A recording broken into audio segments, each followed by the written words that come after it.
I just caught my male 29, fiance, female 31, in bed with my father, male 54.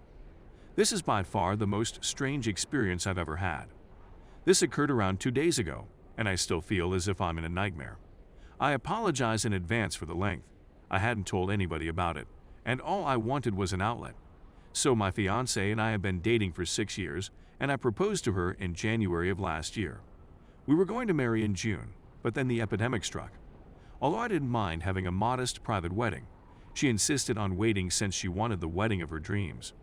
We had intended to marry later this year, but I think those plans have come to a stop.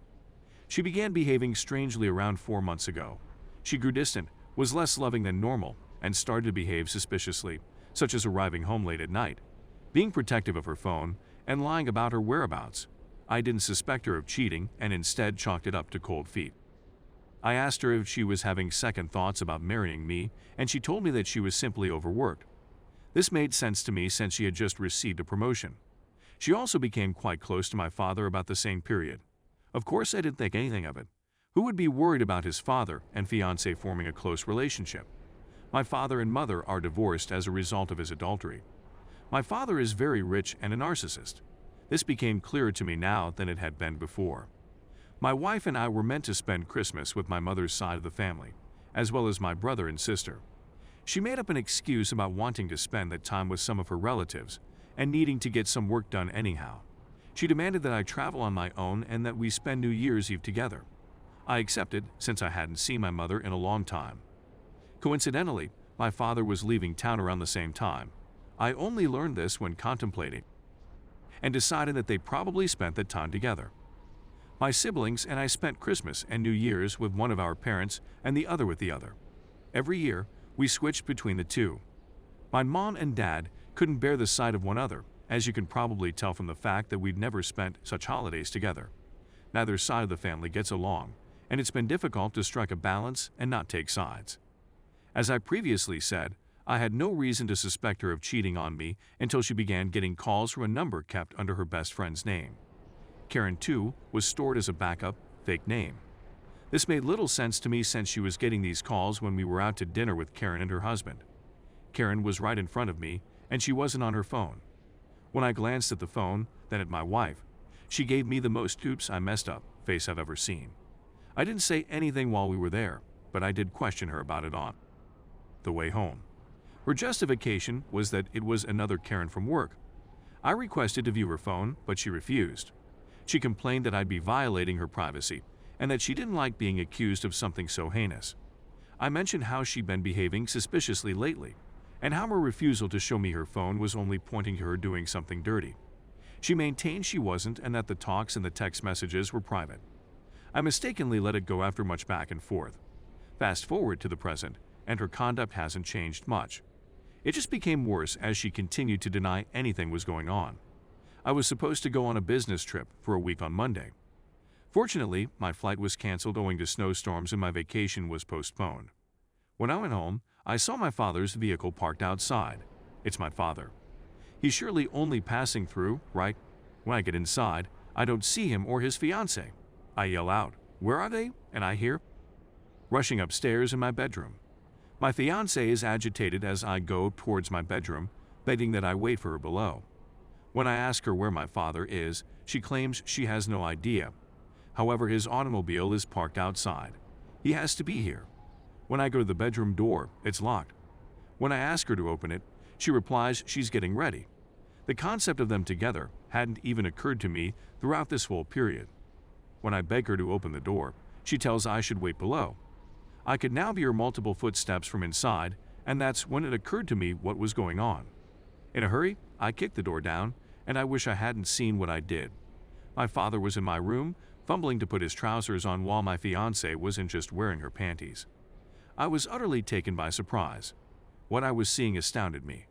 My fiancée burst out laughing and yelled something along the lines of "It's not what it appears to be. I can explain." The cliché nonsense. I was looking at my father the whole time, watching him get ready. At one point, I wondered whether I shouldn't simply beat the heck out of him right then and there. But I couldn't do it. I didn't have the stamina. I was completely defeated. I just got back into my vehicle with the bag I intended to take on my work trip and drove away. My fiancé attempted to stop me and even attempted to jump into my vehicle as I drove away. I got into a motel and have been staying here ever since. Calls and messages from both of them, as well as other relatives and friends, have deluged me. I haven't talked to anybody, and I haven't returned any of their phone calls. This hurts a lot. I'm not sure what I'm expected to do. Why would they do such a thing to me? Why would he choose my fiancé out of all people? I've spent the last 2 days weeping and drinking, and I have no idea what I'm meant to do. Has anybody else gone through anything similar, and if so, how did you find the fortitude to keep going? I could go on, but that would be a rant. How am I expected to deal with such betrayal? I need assistance. Anything? Story 2. I hate myself for posting this. Just need to get it off my chest. I come from one of the Nordic nations. I've had a difficult 6 months and honestly don't know how to deal with it constructively. My new family's breadwinner is now me. I've taken on more duties at work and been involved in politics in my city. Meanwhile, I'm in charge of a €37,000 project for the EU Commission. I'm now fighting to stay up. My family fully supports me. Nevertheless, the majority of my family has died away. I lost my mother when I was 23 years old, married my first wife 2 months later, separated after 3 months, and divorced the following year when my wife cheated on me. I was unmarried for the following 8 years while finishing my degree. When I returned from studying abroad for a year, I relocated to a new city to start again. I was unhappy and work was frantic and not what I had expected. I acquired a drinking problem as a result of stress and attempted to get treatment. After 13 hours in the ER, I was informed that it was all in my head until I felt suicidal. They felt I could be stressed since I indicated I wasn't suicidal, so they let me go. My supervisor claimed he'd assist me, but 2 years later, he delayed a promotion based on that chat. 3 years have passed. I'm doing well at work, and I've been married to my present wife for 2 years. Finally, I was in the right frame of mind to meet someone. We dated for nearly a year before being engaged, and I couldn't be happier, despite the fact that everything occurred so rapidly. We marry, and my father is overjoyed, as are my brother and nephew. Meanwhile, my father is having problems with his prostate, which has been diagnosed as malignant. My father does not always give me the complete truth, so I contact my adored elder brother. He has the same concerns that I do. It turns out that my brother and I should brace ourselves for the worst. My father is 78 years old, and this disease might be the last of him. We begin talking about making plans. 2 weeks later, my son is born. My father's side of the family pays us a visit. My brother is holding my newborn kid, who is seated next to my nephew, and we are both giggling. 3 weeks later, at 20 minutes past midnight, I get a phone call from my father. I'm sitting with my 3-week-old baby, nursing him, when my father informs me that my brother has died. He had a heart attack on his way home from work. The ambulance arrived within 2 minutes, but the surgeons were unable to resuscitate him. My world has been shattered. I'm at a loss on what to do. I take 3 days off from work, but then I feel the walls closing in on me. I have much too many responsibilities. My greatest inspiration as a parent dies 3 weeks after my son is born, at the age of 48. Aside from that, I need, want, and will care for my 17-year-old nephew and my father. I'm still a mess 4 months later. Every day, I chat to my nephew who lives out of state, as well as my father, and I work additional hours at my job to maintain our quality of life. I'm 35 years old, but I've never met my grandparents on my father's side, my grandfather on my mother's side, and my grandma, who was 85 years old when I was born. From my original family, I just have my father and a nephew remaining.